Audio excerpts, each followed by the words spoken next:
Salut à toi et bienvenue dans le blog de la semaine. Moi c'est JB, grimpeur depuis maintenant 3 ans, et aujourd'hui je partage avec toi chaque semaine mon expérience d'un bloc. Cette semaine je te propose une piste verte, c'est-à-dire une piste 5C, composée de gros volumes, de grosses prises en forme de croissant, mais disposée d'une sorte à ce que tu ne puisses pas vraiment les utiliser de manière optimale, et donc il va falloir se tordre un petit peu dans l'espace, dans son corps, pour pouvoir utiliser ces prises correctement. Bon là j'ai pas été cool, je lui ai pas dit, mais elle avait complètement zappé la prise qui est sur la droite alors qu'elle est essentielle à la voix.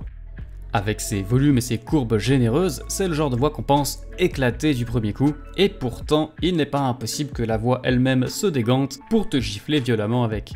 Je te propose de commencer le bloc au feeling dans un premier temps.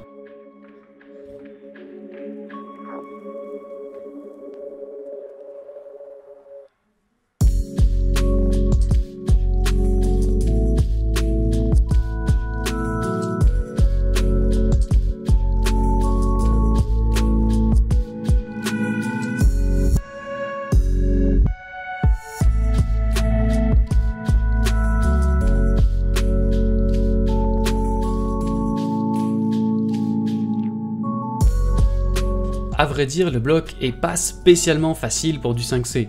On ne s'y sent pas vraiment à l'aise, les positions sont inconfortables, et un simple pied mal placé peut vite nous mettre à l'amende. Ok, je te propose maintenant une lecture un peu plus détaillée du bloc. Dès le départ, on a une petite difficulté qui est de garder le poids de son corps vers la gauche. En fait, c'est très important parce que si le corps bascule à droite, eh bien les prises ne sont plus dans la bonne position pour nous permettre de nous retenir.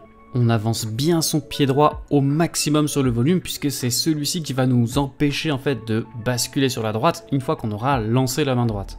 Une fois que c'est tout bon, on peut tirer sur les bras et le dos pour aller chercher cette prise à droite qui est quand même franchement bonne, tout en conservant le poids de son corps sur la gauche. Là c'est très important parce que si on bascule sur la droite, eh bien notre main gauche n'aura pas assez de prise pour nous retenir. On redécale à nouveau les pieds au maximum sur notre droite dans le but en fait de ne nous empêcher de basculer encore une fois.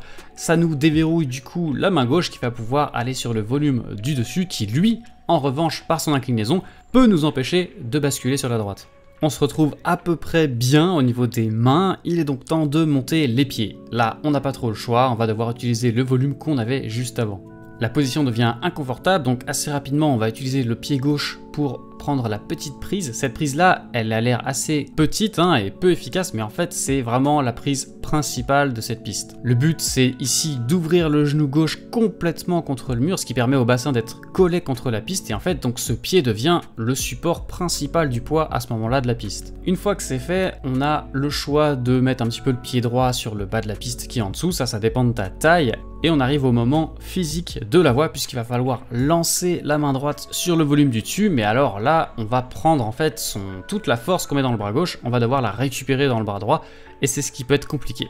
Une fois qu'on a le volume du dessus dans la main droite, on va pouvoir monter la main au maximum, ce sera toujours ça de moins à tirer par la suite, et on va devoir ensuite monter un pied droit dans le but de se stabiliser. Ici le poids il est toujours à gauche, c'est très important, et donc à peu près stable, on peut finalement débloquer la main gauche pour aller chercher cette toute dernière prise qui est aussi bonne que les autres, donc pour le coup celle-là vu qu'elle est bien horizontale, on peut s'y suspendre. Enfin je te propose quelques astuces qu'on peut mettre en place dans ce bloc pour le faciliter un petit peu. Juste après avoir posé son pied sur la petite prise gauche, on se retrouve face à un mouvement physique. À ce niveau-là, si on y va comme un bourrin, on pourrait facilement se faire emporter par son élan vers la gauche. C'est pourquoi ici l'astuce en fait c'est de tirer sur les deux bras pour se rapprocher un petit peu du mur, et ce rapprochement en fait nous donne un petit peu de temps supplémentaire pendant lequel on va pouvoir déplacer sa main droite sur la prise du haut. C'est le genre de voix qui est problématique quand on est débutant, puisqu'on a effectivement de bonnes prises mais qu'on n'a pas forcément la force nécessaire pour les exploiter. C'est là que rentre en compte la technique, puisqu'elle va te permettre de faire un geste un petit peu différent et probablement un peu plus efficace. Ça va te demander donc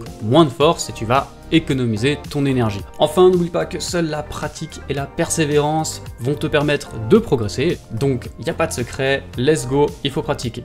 Si la vidéo t'a plu, n'oublie pas de soutenir la chaîne en t'abonnant et en likant. Tu peux également nous partager ta vision du bloc, peut-être que tu aurais fait un mouvement un peu différent sur une prise, à toi de nous le dire dans l'espace commentaire. Et on se retrouve la semaine prochaine pour le prochain bloc. D'ici là, prends soin de toi, la bonne bise. Tchou!